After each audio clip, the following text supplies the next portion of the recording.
अस्सलाम वालेकुम दोस्तों, मैं हूं इमरानुद्दीन और आप देख रहे हैं री लाइफ इन्वेस्टमेंट क्लब। री लाइफ इन्वेस्टमेंट क्लब हमेशा से लीगल प्रोजेक्ट पे काम करता चला आ रहा है और एक ऐसे ही लीगल प्रोजेक्ट आपके लिए आज लाए हैं, जिस प्रोजेक्ट का नाम है 7th एवेन्यू मीना बाजार। जो प्रोजेक्ट है चाइल्ड बिल्डर एंड डेवलपर का, जो वाक़ है सरजानी 7th ए में। और इस प्रोजेक्ट की तफसील और इसका कंस्ट्रक्शन काम मैं आपको अभी दिखाता चलूँ।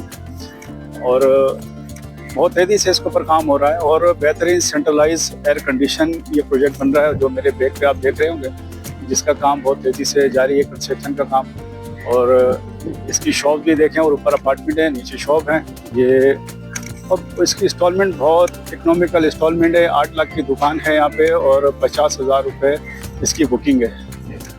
और 3 साल की इसकी इंस्टॉलमेंट है और 1 साल में इसका कब्ज़ा है। यानी कि अगर आप, इनकी पॉलिसी है कि 70% आप अगर अदायगी कर देते हैं और 30% रहते हुए आप अदा कर सकते हैं। यानी कि कब्ज़ा 70% में आपको मिल जाता है यहाँ पे और 30% आप रहते हुए ईजीली इंस्टॉलमेंट आप दे सकते हैं।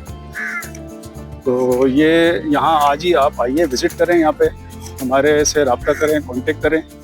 बुकिंग और मज़ीद तफसीलात के लिए हमारे दिए गए नंबर पे रब्ता करें। हमारा नंबर है 0327 3699 008। शुक्रिया।